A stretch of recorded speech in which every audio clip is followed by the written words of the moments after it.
ఆంధ్రప్రదేశ్ చరిత్రలో పవన్ కళ్యాణ్ గారు తెలుగుదేశం పార్టీతో సంధి చేసుకోవాలని, ఈ ఆంధ్రప్రదేశ్ భవిష్యత్తు బాగుండాలని చెప్పి ఒక నిర్ణయం తీసుకోవడం చారిత్రాత్మకంగా అది ఈ ఆంధ్రప్రదేశ్కి మేలు చేస్తుంది. ఎందుకంటే విధ్వంసకరమైన పాలన, ఎన్నో సంక్షేమ కార్యక్రమాలను రద్దు చేసినటువంటి ఈ దుర్మార్గ పాలనలో ఆంధ్రప్రదేశ్లో ముఖ్యంగా యువత భవిష్యత్తు బాగుండాలంటే ఉమ్మడి ప్రభుత్వం ఏర్పడాలని చెప్పి తెలుగుదేశం పార్టీ జనసేన సంధి చేసుకోవడం, దాని ద్వారా ఎన్నికలకు పోవాలనుకోవడం చాలా సంతోషించదగినటువంటి విషయం. దాని ద్వారా రాబోయే రోజుల్లో ఖచ్చితంగా ఉమ్మడి ప్రభుత్వం ఏర్పడుతుంది అనడంలో ఎటువంటి సందేహము లేదు.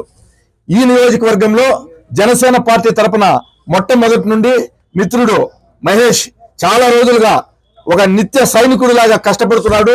మేము పల్లెల్లో కూడా గమనించినప్పుడు, మేము ఏ పల్లెలోకి పోయినా కూడా ఆయన మాకంటే ముందుగా అక్కడ పల్లెల్లో తిరుగుతున్నాడు. అటువంటి వ్యక్తి జనసేన పార్టీలో ఉండడం మనందరికీ కూడా చాలా గర్వకారణం.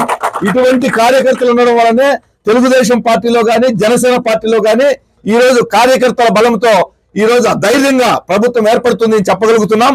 ఎవరికి ఈ సీట్ ఇచ్చినా కలిసి పనిచేస్తామని చెప్పి ఖచ్చితంగా తెలియజేస్తున్నాం. ఈ నియోజకవర్గం మీద ఉమ్మడి అభ్యర్థి జెండా ఎగరేసి ఎమ్మెల్యే కావడానికి మేమందరం కృషి చేస్తామని సందర్భంగా తెలియజేస్తున్నాం.